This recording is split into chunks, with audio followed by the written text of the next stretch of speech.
lá. A tramitação do projeto que altera o velho Código Florestal deve retornar para a Câmara depois de modificações feitas pelos senadores. O senador Jorge Viana acaba de fazer uma leitura de seu parecer com algumas mudanças importantes no relatório, no projeto que veio da Câmara. As lideranças ambientalistas de um lado e os produtores rurais de outro se mobilizam em favor de suas teses para tentar discutir e aprofundar as mudanças propostas pelo senador. Está aqui com a gente o deputado José Humberto, do PHS de Minas. Como vai, deputado? Que mudanças foram essas que o senador propôs em relação ao projeto Aldo Rebelo aqui da Câmara? Bom, inicialmente, meu agradecimento à TV Câmara pelo espaço, pela oportunidade de tratar de um tema tão importante, né? Um tema com certeza complexo, né? Polêmico, mas que mexe com toda a população brasileira, que é uma população ainda muito agrária, voltada a muitas regiões voltadas para o agronegócio, né?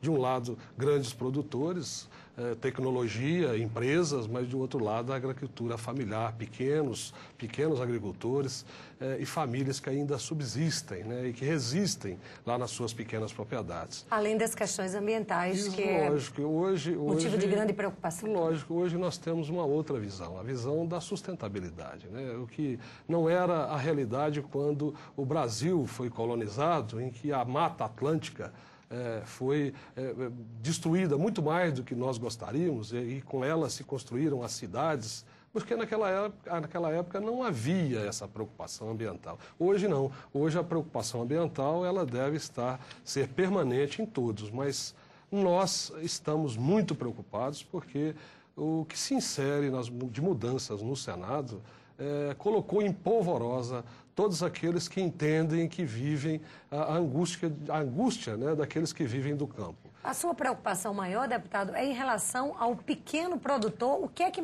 foi modificado no Senado que trouxe essa preocupação para o senhor? Olha, eu sou de uma região eminentemente agrícola, né, e lá já aconteceu a reforma agrária. Até aconteceu naturalmente.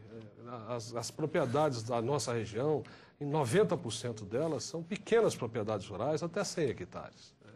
Então, o que acontece? Hoje, se passa a lei como está no texto proposto pelo Senado, eu tenho certeza que se hoje nós temos 10% das pessoas que ainda sobrevivem no campo, os agricultores familiares, em pouco tempo não restarão mais ninguém. Isso, ele mexe no conceito de módulo, daqueles 4 módulos que, a princípio, não precisariam recuperar áreas, é isso a principal mudança? A questão das áreas consolidadas, a questão dos objetivos propostos na lei, misturando o que é a questão do Código Florestal com questões que envolvem reforma agrária, né? Mexe nos conceitos que se referem, por exemplo, à questão de topos do morro, limitando ainda mais as áreas a serem plantadas. Você imagina, no estado de Minas Gerais, se um produtor não puder plantar numa área com um ângulo de 25 graus de inclinação, imagina 25 graus. Minas é um estado montanhoso. Estado montanhoso. Áreas consolidadas significa que tem famílias que estão lá 100, 200 anos produzindo naquela região. E do jeito que está no Senado, o produtor tem que pagar. Vou dar um exemplo. Pequeno produtor de uma propriedade de até 100 hectares. Ele vai ter que custear um processo que irá lhe custar mais de 30 mil reais. O cadastro rural complicado, burocrático, depois um plano de regularização ambiental e depois ainda, no final, assinar um TAC, que é praticamente uma confissão de réu, né, que poderá ser utilizado na justiça em relação a áreas consolidadas. Um absurdo, inviabiliza, não está equilibrado, não é sensato. Nós temos diferenças regionais enormes no Brasil. Uma coisa é a Amazônia, ninguém quer desmatar a Amazônia, né? Mas uma coisa é desmatar a Amazônia, outra coisa é inviabilizar a pequena atividade dos pequenos agricultores, né, por todo o território brasileiro.